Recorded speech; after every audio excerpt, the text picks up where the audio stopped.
tudo bem com vocês? O meu nome é Luiz Henrique, este é o canal Impacto Literário. Para quem não sabe, eu escrevi um livro de poesias, caso alguém queira comprá-lo, está na biografia do Instagram, ok? Certinho. Então, faz um bom tempo que eu não venho aqui falar sobre livros, porque eu realmente não queria vir aqui falar sobre livros, não tem nenhum motivo específico para isso. E agora acho que faz um pouco mais de um mês que eu terminei uma das melhores obras da minha vida, que é Norwegian Wood. Norwegian Wood, eu não sei pronunciar muito bem, ok? Do Haruki Murakami. Foi meu primeiro contato com uma obra japonesa e, sinceramente, foi surpreendente. Este livro retrata a vida de um jovem, acho que dos seus, se não me engano, 17 anos até seus 20 anos, por aí. Então, é uma transição entre a juventude para a fase adulta, ou seja, tem uma questão disso da morte da juventude que é muito interessante.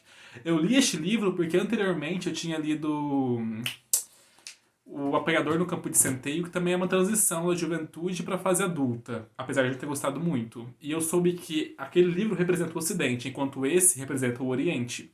Aqui, o livro se passa na década de 60 no Japão. E a década de 60 no Japão era muito diferente do que aqui no Ocidente. O livro trata muito sobre suicídio, e muitas pessoas não gostam do livro porque o livro é um livro apático. É um livro apático e poético. Foi o primeiro livro poético com uma narrativa poética que eu realmente gosto, porque eu não gosto muito de poesia, porque poesia é muito subjetivo. Mas esse daqui, meu Deus, ele é completamente surpreendente. Acho que eu me identifiquei muito com o protagonista. E acho que para vocês saberem um contexto histórico, vocês têm que saber do contexto histórico para entender um pouco mais sobre as atitudes do protagonista. Como eu disse, é o Japão na década de 60, onde o comércio estava se expandindo e as pessoas trabalhavam muito diariamente. Eram horas e horas de trabalho extenuante. Então, havia muito suicídio, principalmente entre os jovens, por conta da pressão de estudos e de trabalho. Então o suicídio aqui era algo comum, não tinha aquela dramaticidade. Eu posso dizer dramaticidade? Não, não é bem o drama, não tinha nenhuma filosofia contra o suicídio. Apesar de não ser bem visto, não havia nada refutando o suicídio, não como há hoje aqui no Ocidente, que é o Setembro Amarelo, etc. Para quem não sabe, eu sou a favor do suicídio desde que não seja efeito de uma doença psicológica. Eu acredito que antigamente as pessoas não falavam sobre suicídio e isso era errado. Hoje as pessoas falam do suicídio apenas como consequência de uma doença psicológica. Bem, eu acho que as pessoas têm o direito de morrer, as pessoas têm o direito de viver e de morrer. Então, se um dia eu quiser me matar, e se não for efeito de uma doença psicológica, então eu acho que eu tenho o direito de me matar, entende? Eu acho tremendamente hipócrita essa sociedade que obriga nós vivermos, sendo que não nos dá condições adequadas de vida. É completamente sem noção.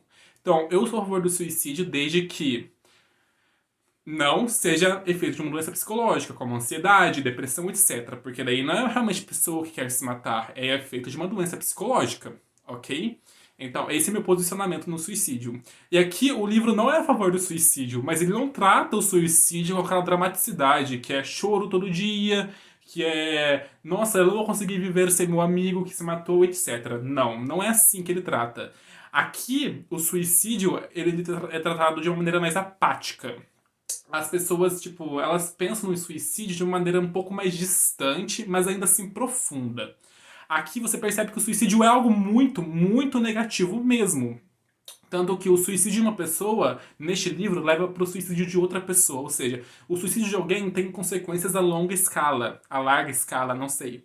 Então, se o meu amigo se matou hoje, talvez esse suicídio dele leve à morte de outra pessoa futuramente. Está muito interligado essas coisas, entende? É realmente muito horrível, porque você acaba se afeiçoando aos personagens e eles têm muitas questões psicológicas. Eu estou dizendo, cada personagem deste livro tem algum problema psicológico muito profundo e que não é tratado, como posso dizer, não é que seja censurado no livro. Você percebe que cada personagem daqui tem uma questão psicológica, mas é como se o livro não mostrasse o quanto isso é grave, entende? Porque o protagonista em si está distante do mundo. Ele em si tem uma questão psicológica muito forte, ele é muito apático.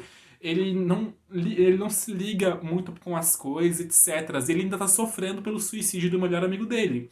Então, a narrativa principal do livro é esse adolescente, em que o melhor amigo dele se matou, e depois de alguns anos ele reencontra a namorada desse melhor amigo dele. Só que a namorada desse melhor amigo dele, ela também tem umas questões psicológicas muito, muito, muito fodidas. Desculpa a palavra. O que acontece? Os dois começam a se envolver romanticamente, só que daí tem a morte do amigo deles ali, entende? E poderia ser algo completamente clichê, mas não é nada clichê, gente. A forma de relacionamento deles é algo que eu nunca vi em nenhum outro livro. É uma forma singular, especial de se relacionarem. É completamente lindo. Lindo, triste, intenso e. Não sei que outros adjetivos darem pra você. É o único romance que eu realmente sentir alguma coisa, sabe? Aquela emoção de leitor. Então, eu não tenho palavras para significar essa obra de tão boa que ela é. Para quem não sabe, Norwegian Wood é o nome de uma música dos Beatles. Então tem muita referência musical neste livro, muito mesmo, e referência literária também. Aqui o protagonista fala muito sobre o apanhador no campo de centeio, fala muito sobre Thomas Mann, fala muito sobre aquele. Ai, fala muito sobre diversos livros que eu não vou lembrar o nome agora. E cada personagem, você consegue se identificar um pouco com cada personagem, apesar de que eles são muito diferentes entre si. Tem aquele cara que é apático, tem aquela garota que não consegue superar o luto e se afunda cada vez mais e mais e mais. Eu tenho a Midori, gente, a Midori é sensacional. Tem a Kyoko, eu acho. A Naoko, que é essa garota que o namorado dela se suicidou, e tem a Midori. E o protagonista fica entre as duas. A Midori é muito animada, muito agitada, só que ela tem muitas questões também. Ela esconde muito bem o que ela sente. Então o leitor só descobre porque ela é daquele jeito animada, extrovertida, um pouco superficial, mas pro fim da história, porque ela sofre muitas coisas em casa. E ela tem uma questão muito boa com a família dela, porque, sinceramente, a garota ama a família dela, mas ela sente mais alívio longe da família dela, entende? Então ela ama a família dela, mas ela se sente mais aliviada quando está distante da família. E isso é surpreendente no livro. O autor não tem medo de dar uma sensação desagradável ao leitor. Então ele realmente fala. Ele fala o que ele pensa, ele sente o que ele quiser, entende? Independente se o leitor vai gostar ou não. O livro trata muito sobre sexo, tem muito sexo nele, tem muito esse calor da juventude, essa falta de esperança, essa constante necessidade de lutar contra esse destino tão sombrio, porque quando você para e olha que todo mundo ao seu redor está se matando, você acaba se pensando, por que eu não vou me matar também, entende? Porque neste livro tem muito suicídio mesmo. E alguns personagens, os atos de alguns personagens levam ao suicídio de outros. Então é realmente uma questão muito emblemática, muito. Não que positiva, mas que, nossa, você fica surpreso. Este livro, ele me surpreendeu a cada capítulo. Tem 11 capítulos apenas, mas tem capítulos de até 50 páginas, se não me engano. E cada capítulo é referente a um acontecimento específico. Cada capítulo é referente a um acontecimento específico, entende? Tem um capítulo que eu adorei muito, que o protagonista ele acaba visitando um centro de reabilitação psicológica para doentes mentais, só que esse centro psiquiátrico é algo completamente diferente, é um centro psiquiátrico nas montanhas, onde meio que os pacientes eles tentam melhorar por si próprios, entende? Então o médico é paciente é médico. Então eles trocam um pouco os papéis, e isso é muito lindo como eles vivem lá, tão pacífico, cheio de paz, entende? É um lugar que me encantou, de verdade. Deixa eu ver se tem mais alguma coisa para eu falar sobre este livro. Ah, interessante. Este livro é um livro ficção biográfica, ou seja, tem muito acerca da vida do escritor aqui. Então, os personagens são tão reais, eles seriam reais mesmo se fosse ficção.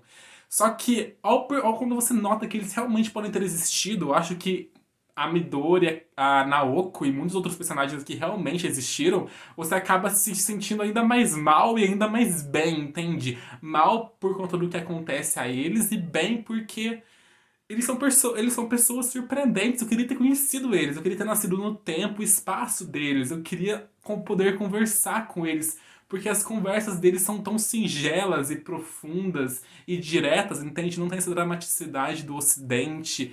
A paixão aqui no livro é uma paixão completamente diferente, porque quando nós estamos acostumados a ler aqui no Ocidente, aquela paixão quente, cheia de sexo, envolvente, aquela paixão que te leva a outro mundo. Aqui não, aqui é uma paixão pacífica. Tem sexo, sim. Tem prazer no sexo, sim, mas não é aquele prazer quase fictício, fantasioso, sabe? Que os romances ocidentais trazem. É aquele sexo mais resoluto, resignado.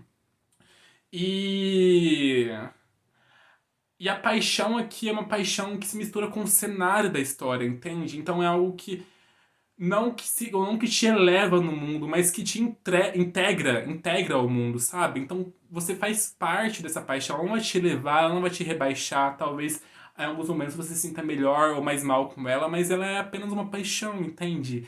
E o cenário dessas histórias também é incrível. O autor narra as pradarias, o autor narra o verão, o inverno, ele faz filosofia com um pedaço de cigarro e com vagalume. Então, o, é um livro decadente, mas é uma decadência que não te deixa mal. Pelo menos não me deixou muito mal. É uma decadência que te deixa curioso, que você fala, nossa, eu queria estar ali para ajudar esse personagem. Eu queria estar ali para poder falar com esse personagem que pode ter sido, que realmente pode ter sido uma pessoa, uma pessoa verdadeira. Tem cenas aqui em que tocam violão juntos e conversam, aquelas cenas bem fraternas de amigos, sabe? E não tem aquela coisa horrorosa de ciúmes em demasia. Sim, tem personagens que querem mais o contato com uns dos outros. Midori é uma pessoa que realmente é muito carente, muito caprichosa. Tanto que tem muitos leitores que não gostaram da Midori. Só que eu realmente amei cada personagem. Eu gostei muito do Nagasawa. Eu não sei como pronunciar os nomes, ok? Mas o Nagasawa é realmente um cara que não me desceu abaixo e tem algumas coisas que eu concordo com ele. Ah, o Nagasawa fala algo muito interessante. Que existe uma diferença entre trabalho braçal e esforço.